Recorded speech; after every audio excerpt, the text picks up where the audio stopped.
Alex, how do you explain all the killing that happened in the Old Testament? Yeah, it's a struggle that some Christians have. When you read through the Old Testament, you do see that it records a lot of war and a lot of killing. I'm going to give two explanations which will answer 95% of those wars, at least explain them. But before I do, let me start with an analogy to help us through it. Try to imagine two kingdoms with two kings. One kingdom, the king allows everyone to do anything they want. It's complete lawlessness. If you want to rape, you could rape. If you want to kill, you can kill. If you want to pillage, you can pillage. If you want to have slaves, you can have slaves. That kingdom allows everything. The other kingdom, you have a king who's a just king and who punishes unrighteousness. This king believes in laws and order and punishes injustice.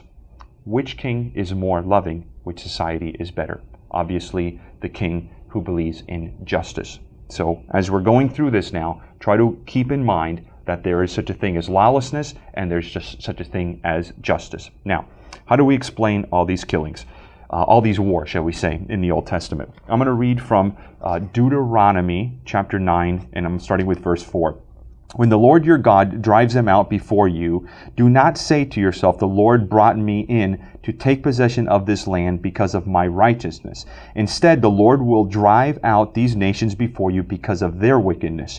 You are not going to take possession of their land because of your righteousness or your integrity. Instead, the Lord your God will drive out these nations before you because of their wickedness in order to keep the promise he swore to your fathers. So, if you actually look at the wars in the Old Testament, they were not random. They were not ethnic cleansing, as some say. This was God bringing judgment upon a society. We see this with Sodom and Gomorrah. He sends Abraham. Abraham couldn't even find 10 righteous in that land.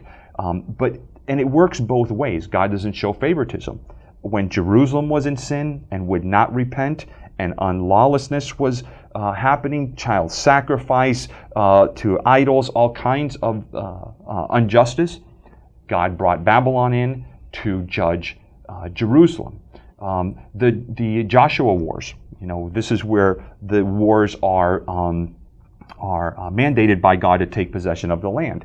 He gave the Canaanites, particularly the Amorites, 430 years to repent and do the right thing and have a just society, and they did not.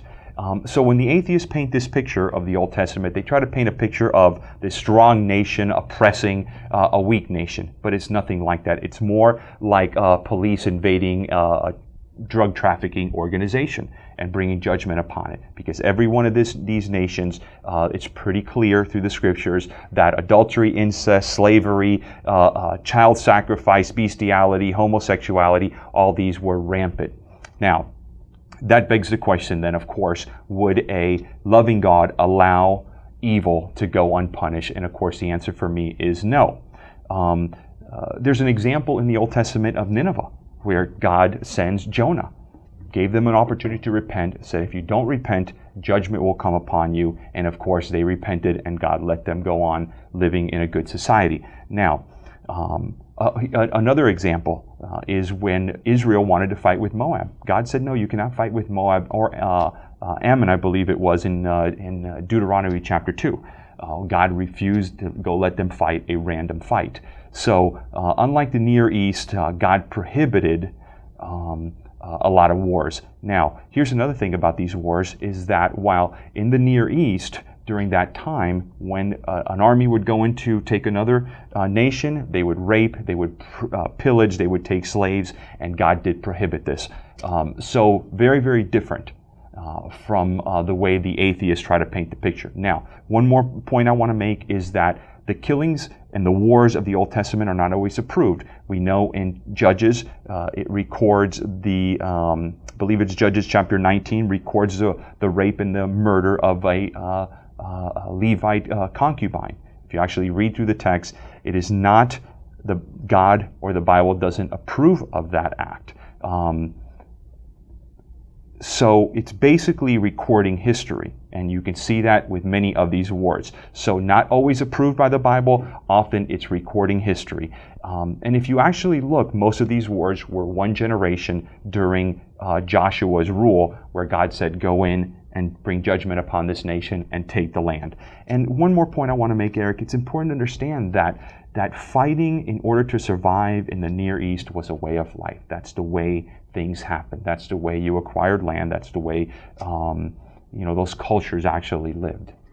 So then, with all these wars that were recorded in the Old Testament, how do you distinguish those wars from the Muslim jihad? Yeah, good question. And there's a big distinction, and here's what they are.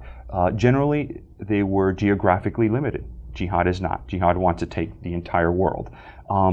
They're limited to one generation, primarily Joshua's. If you actually look at the wars of David, many of them, almost all of them, were defensive wars. They're designed to punish corrupt cultures. The jihad wars, if you don't convert, you can die.